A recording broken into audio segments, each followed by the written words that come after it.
Bueno, unos segundos arrancando. El volumen acá. Bueno. Hola, muy buenas noches. Espero que estén súper bien.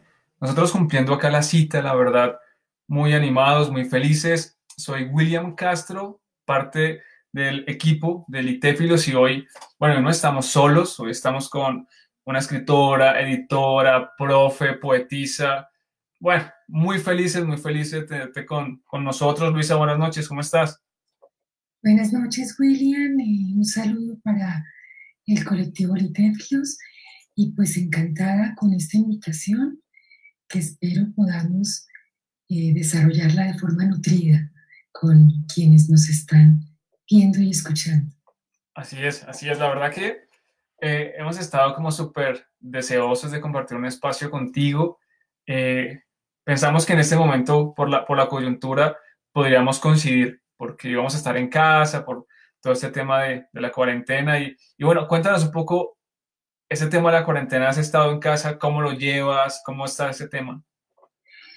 Bueno, dijéramos que para mí no ha sido duro como para otras personas porque yo trabajo de forma independiente, soy docente universitaria, eh, como dijiste, soy escritora, soy poeta. Entonces, vivo sola, entonces paso mucho tiempo en mi espacio de vivienda y en soledad. Eh, Obviamente acatando todas las medidas que nos han recomendado eh, los diferentes estamentos del país, atenta a cómo se va desarrollando esto y, y con paciencia, ¿no? Con mucha paciencia, sí. Sí, es verdad. Nadie tenía en su cronograma seguro todo como se ha dado. Nadie lo había pronosticado y bueno, pues nos alegra que eh, te acoples más fácilmente porque hay personas a las que les cuesta un poco más estar en casa y no salir con normalidad. Pero quiero, dime, claro. Lo que sí me tiene, dijéramos, inquieta y asombrada. Yo he vivido muchísimas cosas, pues, de toda esta intensidad y este voltaje que se vive en el país. Pero lo que nunca me imaginé ni me pasó por la mente era que me fuera a tocar vivir una pandemia. O sea, yo a mí esas cosas me sonaba, ese tema me sonaba como a literatura antigua del medioevo, pero jamás me imaginé que a estas alturas con del siglo XXI nos fuera a tocar vivir una pandemia. Sí. Sí, es que de alguna forma parece que ese mundo fuera todo fantasía, ¿no? Como que vemos un Sí. poco hacia atrás y decimos, ya no se sabe qué es cierto, qué es mito, qué es leyenda, ocurrió en otro momento y nos vemos ahora con toda la tecnología, con tantos avances médicos y ver la impotencia de gestionar esto. Sí, estoy de acuerdo contigo, estoy de acuerdo contigo y qué bonito estar aquí precisamente en este momento hablando de cómo se vinculan estos dos aspectos, la literatura y la crisis, el rol de la literatura en estos momentos. Quiero, antes que iniciemos, conversar un poco acerca de lo que han sido tus publicaciones. Tenemos acá, mmm, eres profe, has publicado varios libros, está De Soslayo, Prendada, Trazo en Sesgo la Noche, En Tierra al Pájaro Olvida Cantar, Mi Nombre, perdón, Mi Por Siempre Jamás, y otros poemas que has publicado. Toda esta trayectoria, todo este viaje en la publicación, eh, preguntarte cómo inicia, cómo inicia tu contacto con la literatura, con la lectura, ¿por qué? ¿Por qué te conectaste? Bueno, va a sonar un poquito como a cliché, pero la verdad tuve un ambiente familiar propicio, primero que todo. Tuve recuerdos, o tengo recuerdos familiares donde los fines de semana había tertulias en mi casa, donde se hablaba de política, de literatura, de historia, eh, donde se compartía en familia alrededor de temas intelectuales, digamos así. Tuve también excelentes maestros en la etapa escolar y en la etapa universitaria. Recuerdo pues que tuve profesores en bachillerato, cuando cursaba el bachillerato, que fueron los que me introdujeron a la poesía del siglo de oro español, por ejemplo. Y más tarde a todo lo que fue a la lectura de la generación del 27 en España. Y tuve esas influencias primeras, dijéramos, de lecturas. Pero ya como escritora, como en qué momento yo comencé a escribir poesía, dijéramos que había como de una forma muy íntima y reservada comencé a escribir, pero no fue hasta relativamente hace poco tiempo, ya en la edad adulta, que me decidí a publicar. Era un oficio que yo hacía de forma reservada, dijéramoslo así. Y precisamente fue el maestro Isaías Peña Gutiérrez, un Wow. excelente docente y maestro de letras que ha formado a la mayoría de escritores de este país, a quien me atreví a buscarlo y a mostrarle mis primeros poemas, a seleccionarle algunos y que me diera su concepto. Y fue él quien me animó a publicar. Y más tarde busqué a Juan Manuel Roca, también tuve un feedback con él acerca de mi poesía, al punto que mi primer libro, que es de Soslayo Prendada, publicado en el 2010, ese libro reúne poemas de los primeros poemas de mi juventud hasta los escritos en el 2009.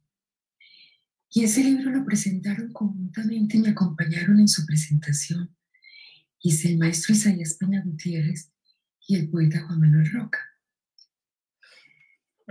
Me parece todo un viaje en el que si vemos hacia atrás está todo súper conectado. Y iniciaste diciendo que el contexto familiar influyó muchísimo en tu acercamiento a la literatura. Sobre todo creo a que se rompiera ese velo de que la literatura o es inalcanzable o es para otro tipo de persona o es aburrida. Qué bonito y de verdad qué importante todo el contexto familiar para el desarrollo de este tipo de arte, ¿no? Creo que tú lo dices y me parece muy importante el crecimiento en un entorno orgánico.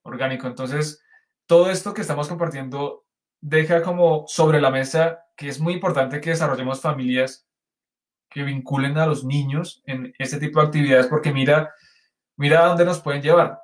Este fue un acierto en tu familia y mira todo este recorrido, todo este viaje y en el momento en que estamos ahora. Así que eso me parece muy bello. Ahora, pueden ser familias eh, naturales o familias adoptivas o adoptadas. A mí, por ejemplo, me encanta la labor que hacen los colectivos, eh, los talleres, porque en últimas van formando familia literaria. Por ejemplo, donde yo doy clase en la Universidad Central, que fue donde se originó el taller de escritores a cargo del maestro Isaías Peña Gutiérrez. De esos talleres que llevan más de 30 años, las personas siguen reuniéndose por fuera a leer sus escritos, a comentarlos entre ellos.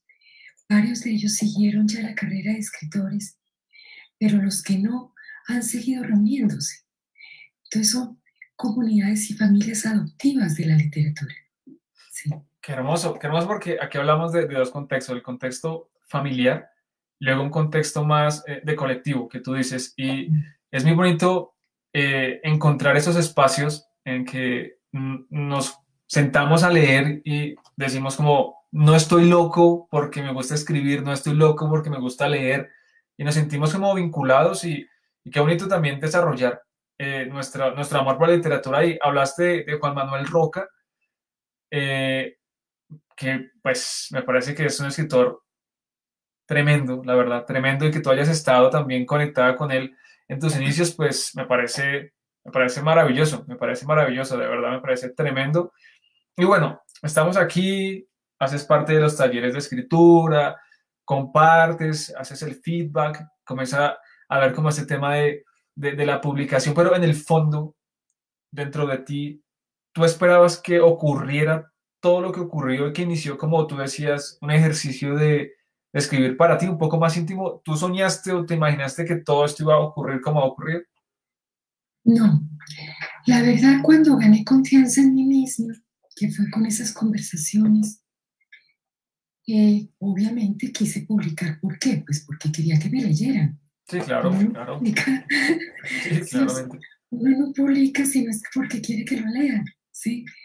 Sea en un medio impreso o sea en un medio digital, pero uno quiere que lo escuchen, que lo lean, ¿sí? O sea, hay una pulsión que es la escritura, pero también hay una pulsión que es el socializar lo que uno tiene, porque ya considera que puede ser muy interesante o porque quiere ver si puede haber lectores para lo que uno escribe. Eh, pero lo que pase a partir de ese libro publicado es muy difícil de controlar.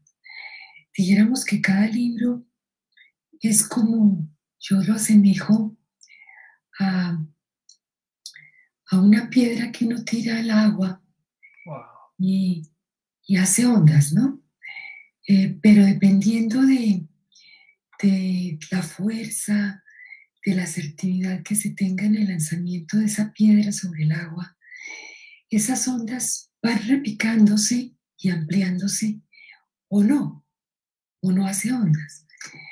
Con ese primer libro hubo un contagio de ondas que llegaron a personas que yo en primera instancia no busqué.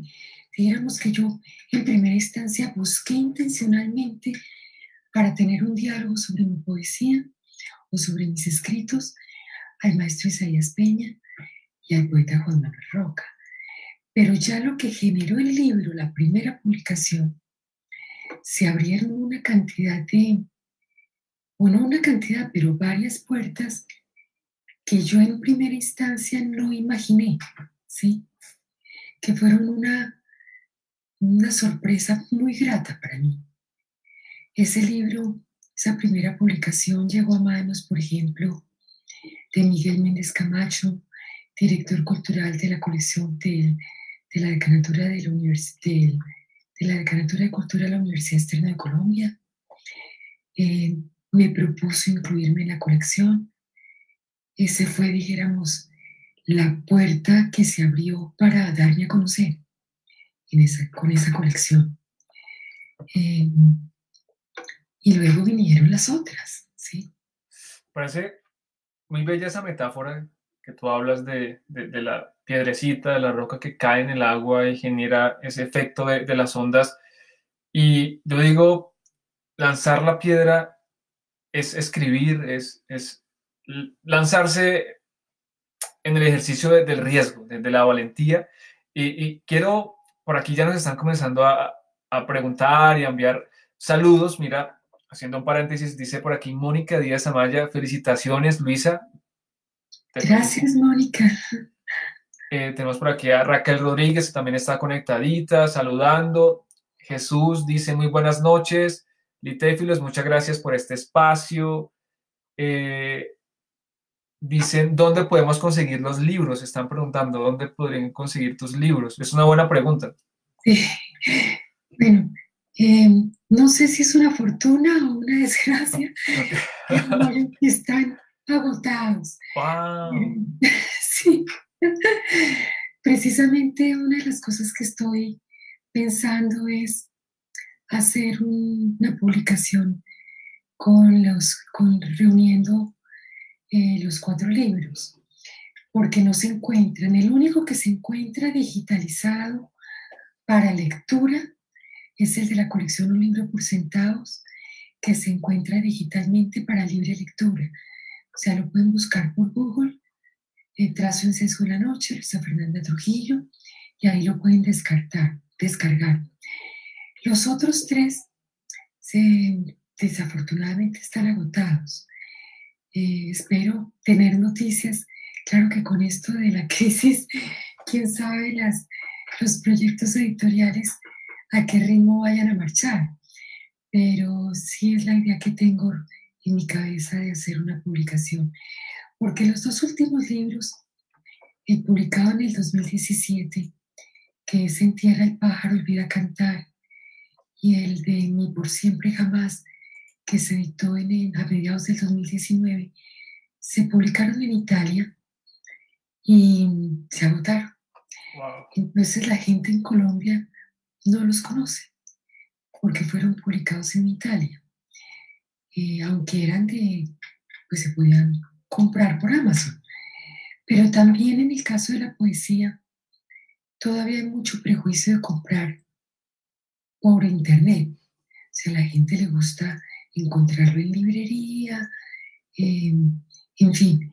Vamos a ver, espero poder cristalizar esa idea para que haya más libertad de conseguir mis libros. Así Sí, es, así sea, así sea. Aquí Jesús dice, esta crisis no nos dejará sin poesía, querida Luisa.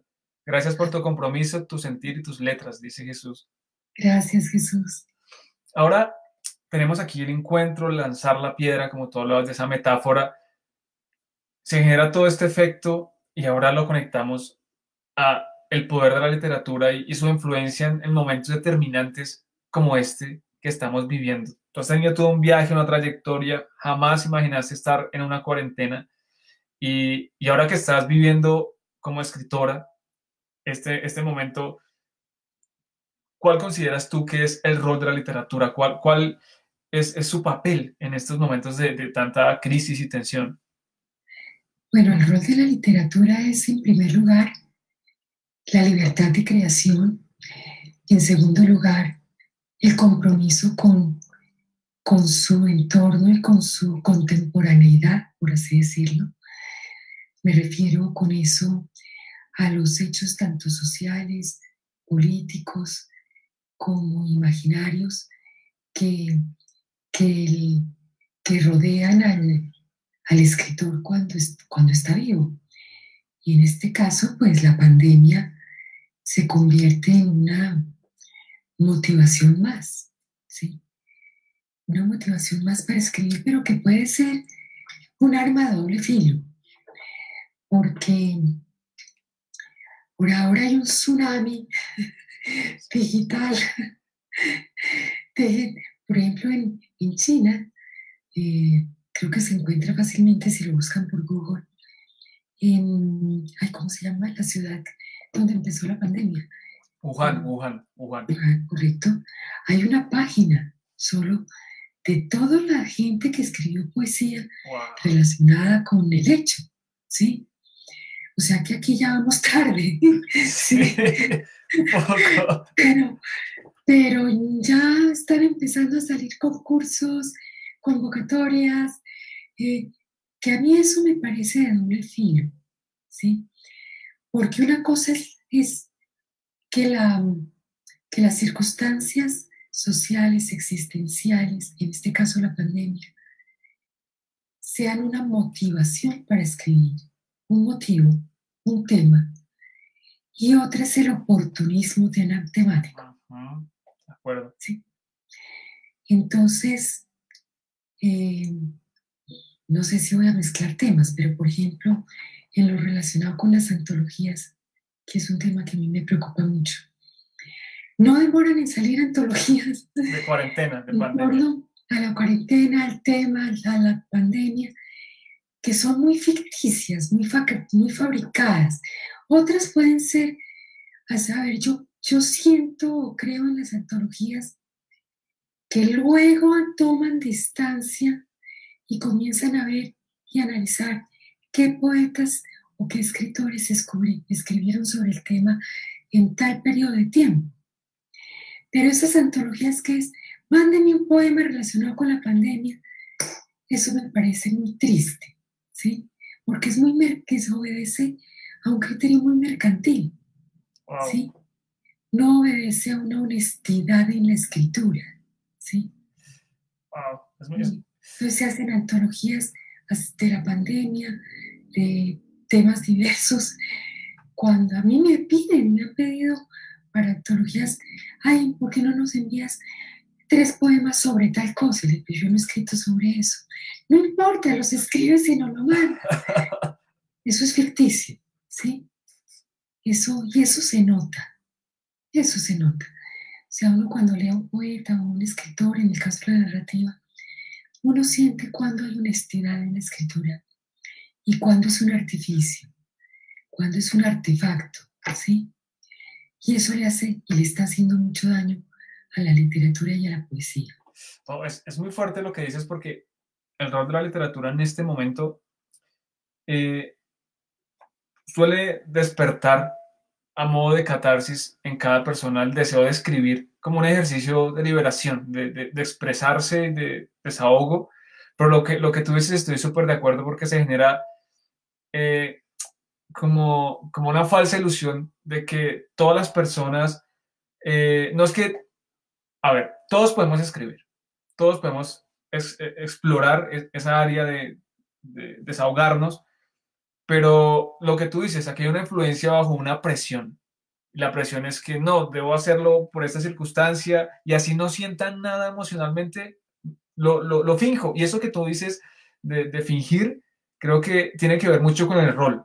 Creo que la literatura, a pesar de esta crisis de la pandemia, siempre saldrá limpia, porque a pesar de que nosotros como seres humanos hacemos tantas cosas como fingir, como presionar esos procesos creativos, la literatura creo que siempre va a estar más arriba de eso y me parece interesante lo que tú comentas, que no se convierta eso en lo que se está convirtiendo en esta arma de doble filo como antologías de la pandemia, aunque sean sin sentir, sin sentido, cualquier cosa, se publica. Estoy de acuerdo también porque eso genera una falsa ilusión, bueno, una ilusión de que, mira, escribí esto y es impresionante y va- No, y al lector le crea una mentira, ¿sí?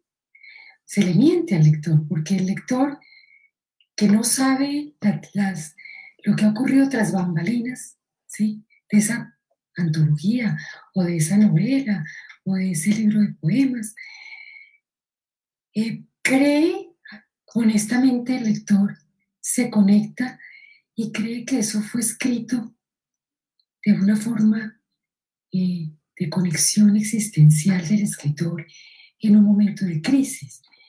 Y resulta que fueron por encargo, ¿sí? sí, sí, sí, tienes razón. Sí, sí, sí. Eso es ficticio. Pero además estoy notando, no sé si hay alguien más que lo perciba de la misma manera, que estamos creando también una ficción y una falsedad, una percepción un poco falsa, como si nos estuviéramos regresando al medioevo. Y no es así. Dijéramos cuando se escribió el de Camerón y cuando se escribió, por ejemplo, algo más cercano, los poetas románticos en el siglo XIX que escribieron sobre la tuberculosis, sobre la tisis, porque además ellos murieron de tuberculosis, Wow. ¿sí? Sus novias y sus amantes y sus esposas murieron de tuberculosis. Entonces, eso era algo que estaban viviendo, ¿sí? Eh, y además se aislaban porque no habían los medios de comunicación de hoy. Yo no quiero imaginar, o sea, para cuando se escribió el de Camerón, pues fue la gente totalmente aislada en un sitio donde no tenía ni idea qué estaba pasando en el exterior, ¿sí? En nuestro caso no es así, estamos totalmente conectados con el mundo. No es cierto que estemos aislados. Es cierto, Hoy es... más que nunca estamos conectados, ¿sí? Hay, un- hay una hiperactividad virtual que a mí por lo menos ya me está cansando, ¿sí? Me está saturando. Es impresionante la conectividad virtual y el tráfico que se está generando de gente leyendo poesía virtualmente, de leyendo a los vivos, a los muertos, la poesía de autor.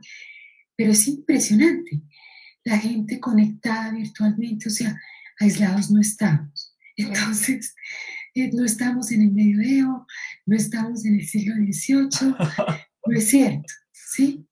Las calles están solas, pero aquí dentro la virtualidad está saturada. Tan es así que las redes se caen, las plataformas se caen, Claro, porque está la interactividad virtual que incluso a la gente no le queda tiempo para escribir. Aquellos escritores que además están trabajando y como docentes, los que somos docentes, podemos constatar y dar testimonio de la cantidad, la demanda de trabajo que es mayor que si fuera presencial. claro. Sí, no, es que hay una La gente no franja. está pudiendo escribir, ¿sí? Es otra ficción, ¿sí? Eh, porque primero tuvimos que abordar la tecnología de forma abrupta para podernos, eh, pues, dictar las clases virtualmente, trabajar virtualmente, pedir el mercado virtualmente, pedir que me antoje de una hamburguesa, poderla pedir virtualmente.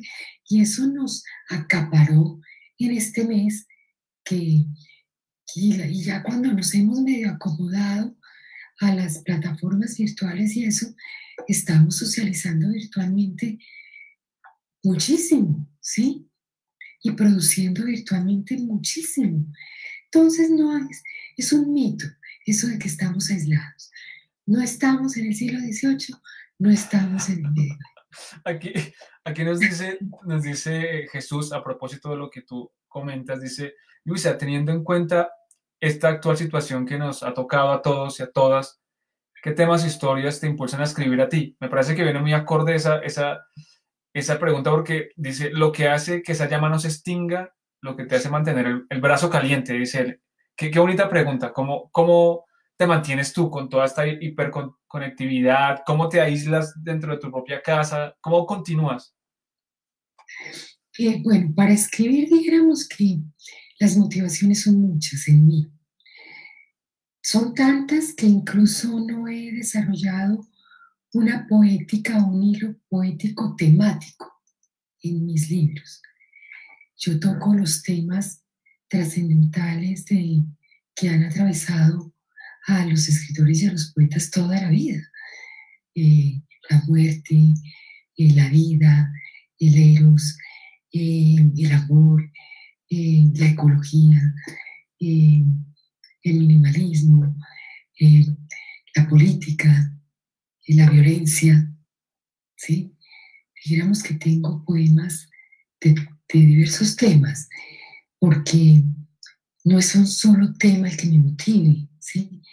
Aunque curiosamente en esta cuarentena y en esta pandemia, no me ha motivado el tema, ¿sí? Y no me ha Sí, motivado el tema porque he estado avasallada virtualmente de 7 de la mañana a 9 de la noche, WhatsApps. Yo te decía hace un rato antes de este programa, no, mira, pues tengo que apagar el teléfono porque si no, no nos van a dejar, me van a interrumpir todo el tiempo. Esto es desde los amigos personales, que cómo estoy, que qué comí, que qué almorcé, que cómo pasé el día, que recomendándome libros, recomendándome wow, conferencias, recomendándome tutores de gimnasia virtuales, de todo. recomendándome, o sea, nunca como ahora me ha costado tanto desconectarme. Sí, sí. Wow, claro. Entonces, eh, estoy escribiendo en este momento, pues en este un libro que ya venía desde el año pasado concibiéndolo y no tiene que ver con la pandemia, así que no estará de moda. Sí, claro, estará fuera de ese contexto.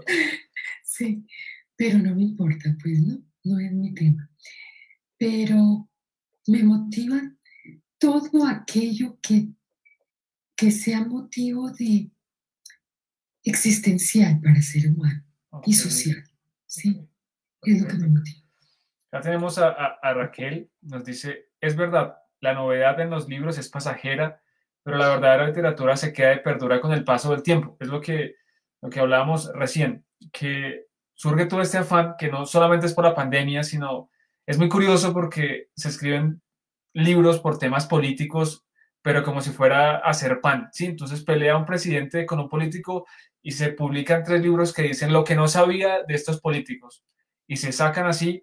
Y lo que dice Raquel creo que es bastante cierto porque todos esos libros son pasajeros, se generaron en un momento por moda, por temas de mercado, como tú dices, pero la literatura está más allá, o sea, está más allá de esos brotes de afán de escribir, como que la poesía permanece siempre allá, allá arriba. Yo creo que tú has nombrado una palabra muy importante y es, hay que diferenciar literatura y novedad, Wow. ¿sí? Eh, Tan es así que por eso en las librerías incluso hay una mesa que dice novedades, Ok. ¿sí?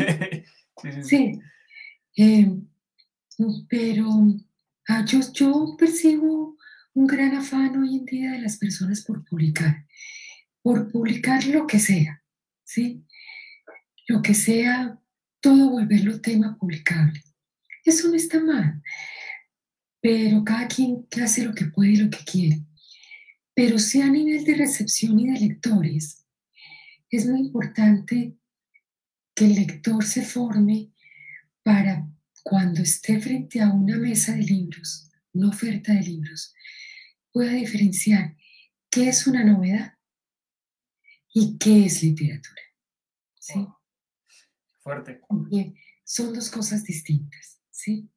Yo veo cantidad de libros publicados que yo no me leeré. Primero que no me termino de leer porque me aburre. ¿Sí? Ok. Y en segundo lugar, porque no me lo leeré. Si lo logro terminar de leer, no me lo leería dos veces. ¿Sí? Ok.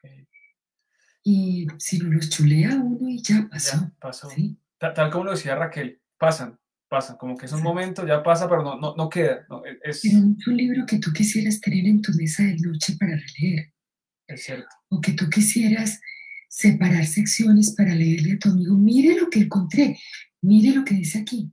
¿Sí? Entonces, hay muchos libros ¿sí? que cuentan historias, pero no es suficiente contar una historia. Primero, no es suficiente contar una anécdota. Ok. Segundo, aunque de una anécdota uno puede hacer una obra maestra, ¿sí? Porque también es ahí un dilema. Yo con mis estudiantes converso mucho sobre eso. A veces los estudiantes buscan temas muy rebuscados para escribir, sobre todo cuando se trata de buscar temas para sus obras de grado. Y resulta que a veces lo más sencillo, lo más elemental, lo más aparentemente cotidiano o elemental, puedes hacer de ello una obra de arte o Wow. una obra literaria, Es cierto, es ¿sí? cierto. Hay que ser muy buen observador, muy buen lector, porque ser buen lector, pero de literatura, de obras de calidad literaria, te forma una sensibilidad, te forma un lenguaje, un bagaje de lenguaje, un bagaje cultural, porque también veo sobre todo en jóvenes escritores, eh, pues el rescate, que está bien, pues yo no lo digo que no, del lenguaje coloquial, pero a veces también tenemos que ver hasta dónde estamos reproduciendo un lenguaje coloquial, pero que dentro de ese lenguaje coloquial haya una riqueza cultural reflexiva de pensamiento, o si simplemente es algo más sintomático de la pobreza cultural en la que vivimos. ¿Sí? Así es, así es. Mira que nos dice aquí, bueno, creo que ya lo respondiste hace un rato y es, Luisa, desde tu corazón de poeta, ¿cómo ves la transformación del amor en tiempos de pandemia y de virtualidad? La transformación del amor. Es una pregunta un poco compleja, ¿no? Pero pues te la dejo ahí sobre la mesa. Eh, no sé, yo creo que es muy temprano para saberlo, pero dijéramos que la pandemia y el, ¿cómo se llama?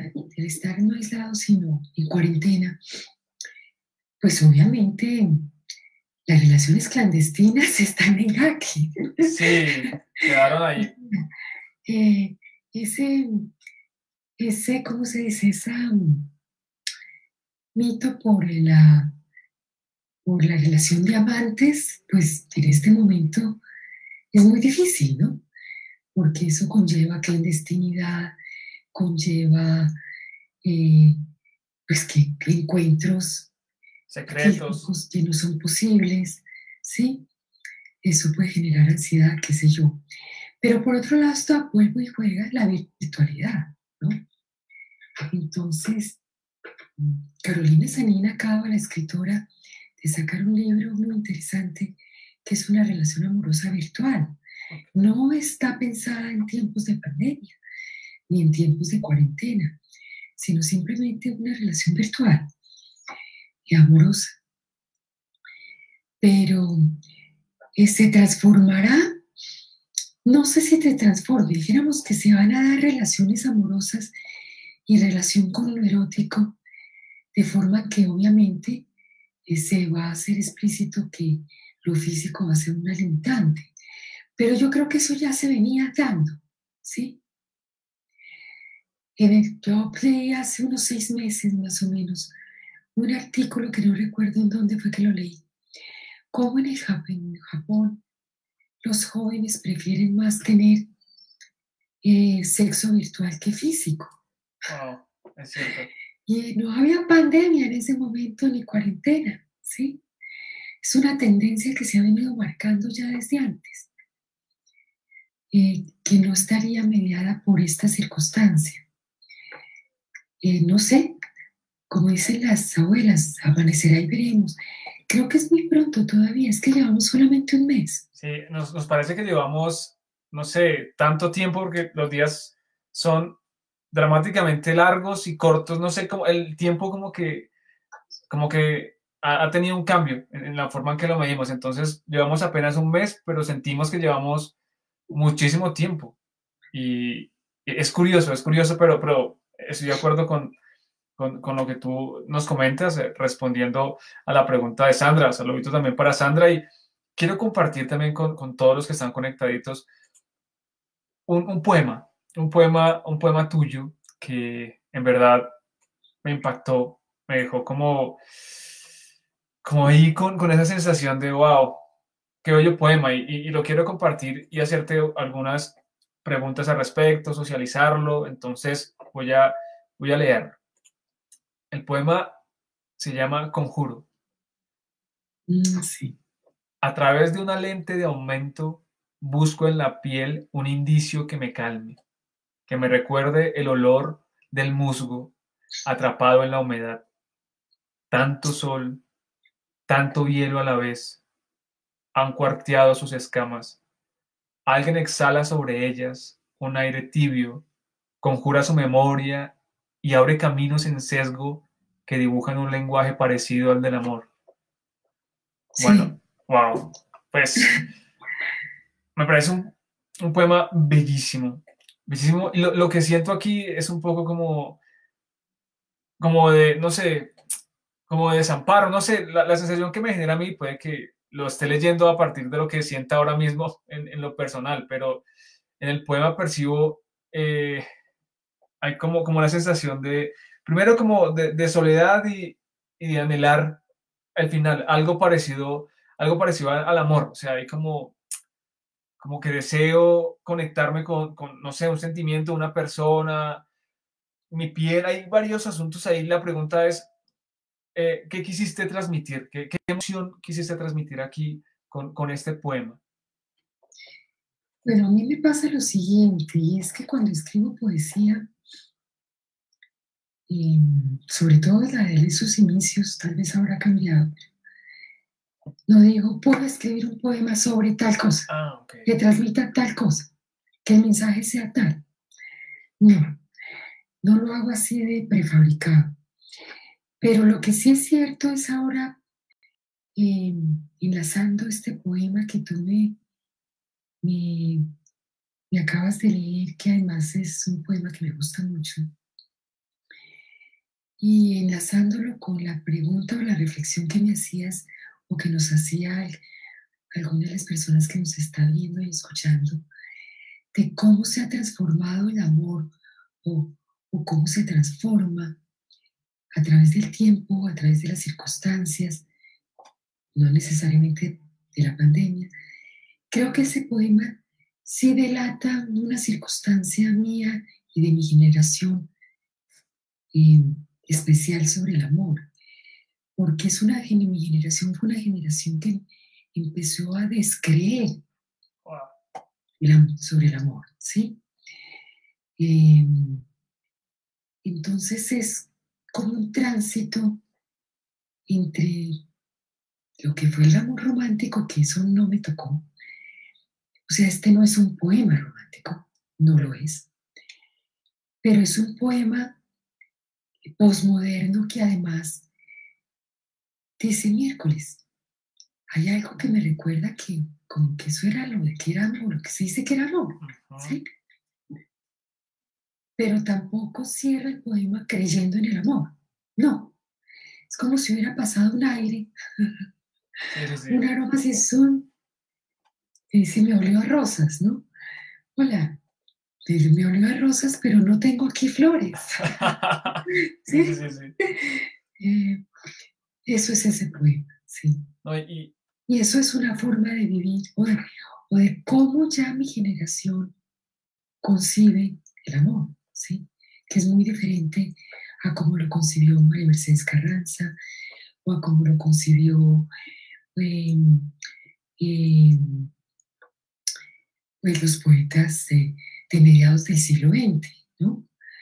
Y en mi generación ya, aunque hay personas de mi generación que siguen escribiendo poemas románticos, está bien. pero digamos que son anacrónicos, ¿sí? Ajá. Porque realmente si uno se pone a ver, a escuchar la música correspondiente a mi generación, eh, pues ya no se cree en el amor, ¿sí? Así sea más bien como una añoranza, como un recuerdo, como de pronto hay un ideal de poderlo vivir más que encontrar, ¿sí? No estamos en la búsqueda del amor. Por ejemplo, mi último libro, el, que es Mi por siempre y jamás, es un libro muy curioso y muy grato para mí, porque fue un libro que jamás me imaginé que yo iba a escribir, o no a escribir, a publicarse. Es la recopilación de todos mis poemas de amor en un solo libro. Wow, hermoso. Y el título es un fragmento de un soneto precioso de, de, de Carranza, no de María Mercedes, sino del papá, de Eduardo Carranza, eh, que es un soneto de amor muy bello, pero que es eso, ni por siempre jamás, ¿sí? Ok. Es ese intermedio de mi generación que quisiéramos vivir, no encontrar el amor, vivirlo, ¿sí? Ok. Así fuera por un minuto, Un instante, ¿sí? claro. Por una hora, ¿sí? No importa mucho la formalidad, ni la institución, ni la duración. No nos interesa que eso dure para siempre o no, Sino que sea, sino que sea, vivirlo, que sea. ¿sí? Tener la oportunidad de vivirlo, porque ya pues mi generación es muy escaso y no por la edad, sino porque las circunstancias del posmodernismo, todo ya fue muy, muy instantáneo, ¿sí? Así es. Muy desechable, ¿sí? Entonces la mayor parte de las mujeres de mi generación y de los hombres de mi generación, los matrimonios han durado muy poco, ¿sí? Es verdad, sí, sí, sí, es ¿Sí? cierto. Entonces es una forma de vencer el amor de manera diferente. Es muy bello, es muy bello. Yo me conecté muchísimo con ese poema y el poema que voy a leer a continuación es curioso porque percibo algo diferente. Sí, en el poema del Conjuro es como, no un poema de amor, tal como tú lo dijiste, pero en este poema que voy a leer a continuación Eh, Perdona, te interrumpo. Y tampoco es un poema de desamor. sí, exacto. Está ahí como, está narrando lo que fue, lo que ya no está y ya, ¿sí? Ni promete que va a llegar, sino algo que ya no está. Ni siquiera que ya no está. Es algo que pasó, me recordó que algo existía y ya. Ok, sí, sí, sí. Muy bello, muy bello, muy bello. Por eso la analogía con el aroma de rosas. Miércoles, pasó un aroma de rosas, pero no tengo flores. ¿De dónde vino ese aroma? Sí, y ya, no más. Así es, así es. Aquí el siguiente poema yo percibo lo contrario. Dice, el título del poema es Aviso. Como una luz a lo lejos en una noche oscura, como la primera chispa de un fuego que se inicia, como un aviso de luciérnagas al atardecer, como un gato vagabundo salido de la noche, llegaste. Wow. Ese poema yo sí lo percibo súper romántico, súper desde el amor, desde esa persona o ese momento que viene de esta manera. En verdad, las imágenes me parecen bellísimas.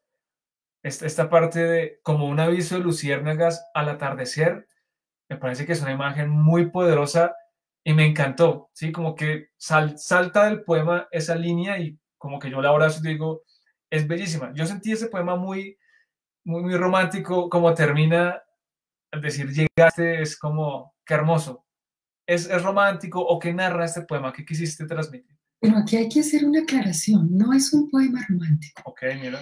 Cuando yo hablo de romanticismo me refiero a la literatura, al Ok, ok, romanticismo literario. ok, ok. Eh, eh, Tampoco es un poema romántico en el sentido sentimental, no lo es, ¿sí? Recordemos que el romanticismo como nació en Alemania a mediados del siglo XVIII, ¿sí? Y es otra cosa, ¿sí? Totalmente distinta. Tampoco es, como te digo, un poema, como vulgarmente se llama romántico, algo sentimental. El poema no es sentimental, el poema no añora, el poema no es nostálgico, el poema no delata ausencia, así que no cabe dentro de esa descripción o dentro de esa catalogación. Eh, eh, es un poema más bien esperanzador, alegre, porque llegaste, Wow, llegaste. qué hermoso. Sí, sí, sí. Me pareció muy bello. En la noche como un gato vagabundo salido de la noche. Llegaste. Wow, O sea, sí. no hablo de abandono, ni hablo que sería lo romántico. Sí, Así que no es un poema romántico. sí, me parece muy bella esa manera en que cierra. Definitivamente el cierre es como un broche de oro. Yo quedé muy impactado por la manera en que cierra. Y no, me parece genial. Y Además, dime, fíjate que el poema cierra en como un gato vagabundo salió de la noche, llegaste. Pero ahí no dice si se quedó, si se va a ir, si si se fueron amañó, se felices, amañó, fueron felices para siempre, ni idea. Llegó y ya. llegó, punto. Pero y aquí también me parece curioso cómo el lector, en este caso soy yo, se conecta y genera una realidad paralela al poema, ¿sí? Como que el lector dice, ah, no, el poema está reflejando ese sentimiento, pero no porque el poema lo esté diciendo, sino porque está dentro del lector. Entonces, este ejercicio me parece interesante porque yo tuve una lectura y ahora que tú dices, no, no, no, espera, muy lindo lo que dices, está hermoso, que hagamos una película con eso, pero por ahí no va el poema, me parece una linda forma de confrontar y de de limpiar un poco el poema, como dejarlo tal como tú lo pensaste. Y me parece muy bello este ejercicio. Y me hace pensar en cuántos poemas hemos nosotros pensado de una forma, hemos hecho una lectura súper equivocada, a veces por no tener ciertas herramientas, y nos imaginamos una cosa que el escritor en la vida quiso hacer, sino que nos creamos acá una fantasía y nos alejamos un poco de eso. Sí, ahí. A ver, yo he tenido experiencias gratas y otras no tanto con la lectura que a veces se hace de mis poemas y con la interpretación que se hace. Aunque he tenido más gratas que no, yo recomiendo mucho a mis estudiantes y a los lectores leer mucho y formarse. Porque, por ejemplo, la palabra romanticismo, la gente no sabe lo que está diciendo cuando dice que algo es romántico, ¿sí? Eh, y en cuanto a la literatura, del no saberlo es peligroso, porque si no se cae en un sesgo. Y se habla de romántico popularmente o vulgarmente como un adjetivo a lo sentimental, ¿sí? Como a la canción sentimental, ¿sí? Que no es el caso, ¿sí? Eh, Aunque no me molestaría que con ese poema se hiciera una canción, Sí, pero, claro, pues, pero, pero no es una canción romántica, ¿sí? No es una canción sentimental. ¿Por qué no es sentimental? Porque no sería una canción ni es un poema lloricón. ok, ¿Sí me explico? ok, lo entiendo. Sí, sí, sí. Lo romántico va un poco a eso. Sí, a lo emocional, No las va lágrimas, a lo lloricón. Y si algo tiene mi poesía amorosa, es que está totalmente alejada de ese modelo. ok, como que es Y he escrito disruptivo. muchos poemas de amor, pues al punto que en Italia les interesó y me propusieron publicar un libro con solo mis poemas de amor. Y se hizo. Pero todos los poemas que están ahí, ninguno es un poema romántico, Genial, ni ninguno hace alusión al abandono, a me dejó, a qué horror, a que no, no. genial. No, genial. Me parece este Que ejercicio. era la visión del amor de, que lleva a muchos poetas, sobre todo a las mujeres, en el siglo pasado, ¿sí? Incluyendo a María Mercedes Carranza, ¿sí? Claro, A Piedad Bonet. Es una visión del amor, la mía, totalmente diferenciada de la de ellas, claro, y válido, totalmente diferenciada. y súper válido porque es un Es ejercicio, más, es muy distinto mi concepción y mi concepto del amor que está reflejado en mis poemas de amor, a los que pueden manejar incluso algunas poetas de mi generación, que no voy a nombrarlas, pero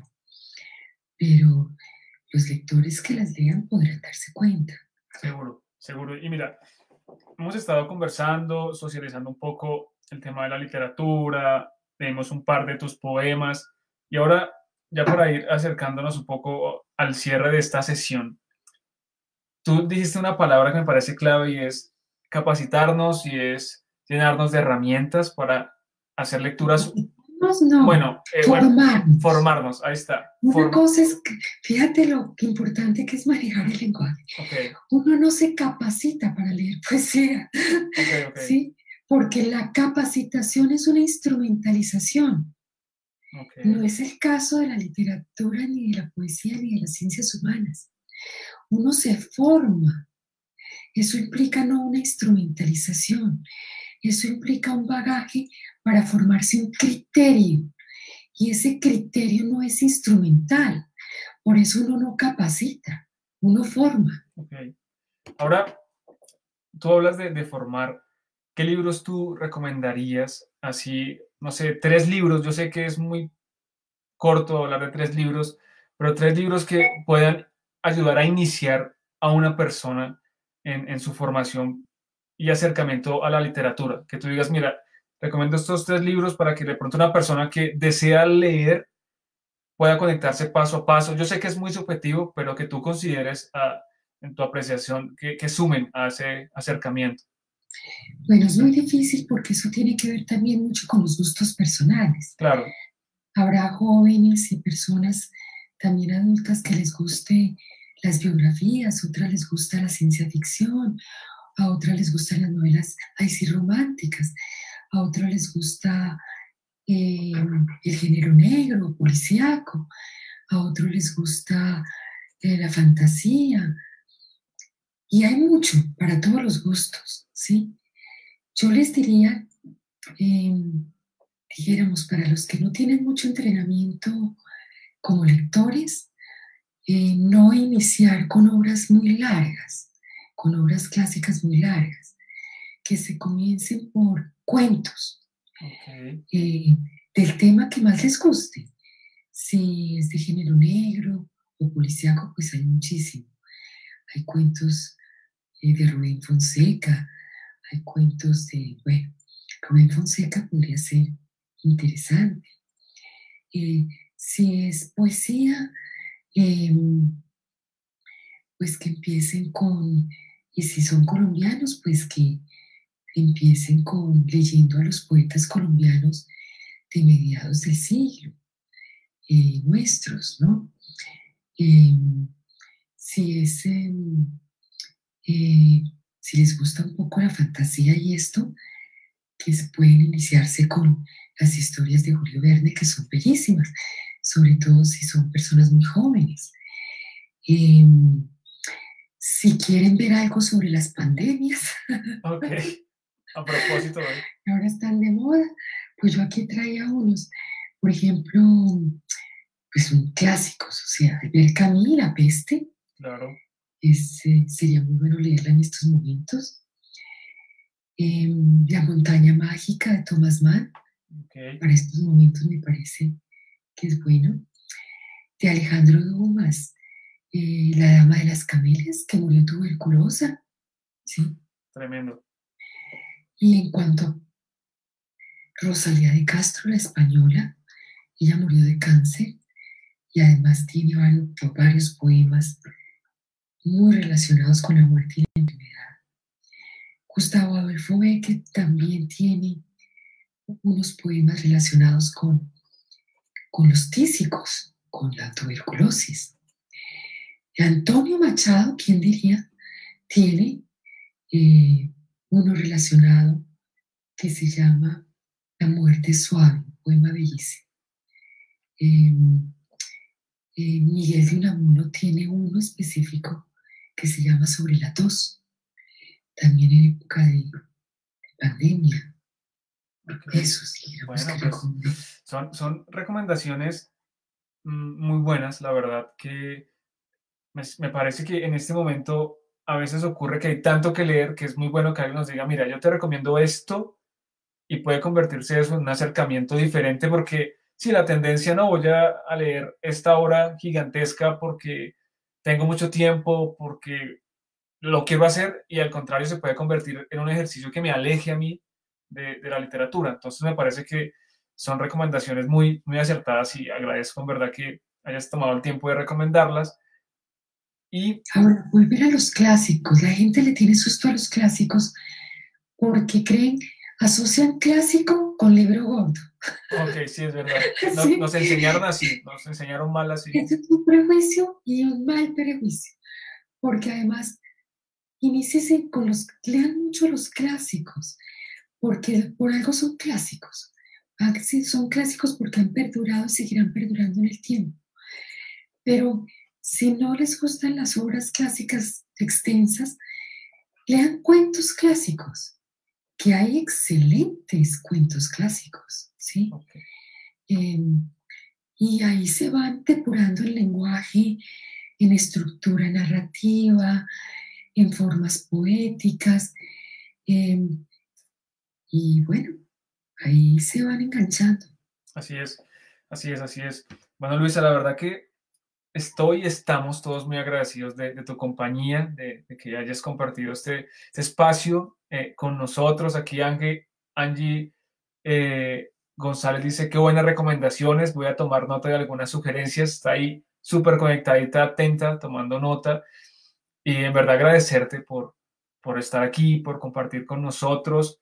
Nos encantaría también compartir en otro momento también otras dinámicas y no, pues sumamente agradecido y terminar diciendo a toda la comunidad que agradecemos mucho que se conecten, que compartan esas transmisiones, que estén atentos y que nos sugieran también qué otros invitados quisieran tener para aprender juntos. Aquí yo aprendí hoy, no se me olvida, la diferencia entre formar y capacitar. O sea, me fui con esa sí, ¿Y qué es romanticismo? y romanticismo, sí, hay un poco, y qué bonito también que todos los que se conectan vamos a tener juntos esa oportunidad de aprender y de crecer. Entonces, Luisa, muchísimas gracias, en verdad, qué gusto haberte tenido aquí y compartir este espacio. Muchísimas gracias, Luisa. Gracias a ti, William, por la invitación, a todos los del colectivo, mil saludos, mil gracias. Y cuando consideren, aquí estoy para ustedes. Bueno, Luisa, te envío un abrazo, deseo que estés muy bien, estamos súper en contacto. A todas las personitas, una ronda de saludos muy rápido, a Jesús, a Raquel, a Mónica, a Isa Hernández, nos saluda también Sandra Mejía, Raquel, Nelson, Angie, a todos un saludo, estamos súper en contacto, un abrazo para todos. Somos litéfilos y recuerden que somos lo que leemos. Muchas gracias, pásenla muy bien y hasta Chao, luego. Chao, chao. chao.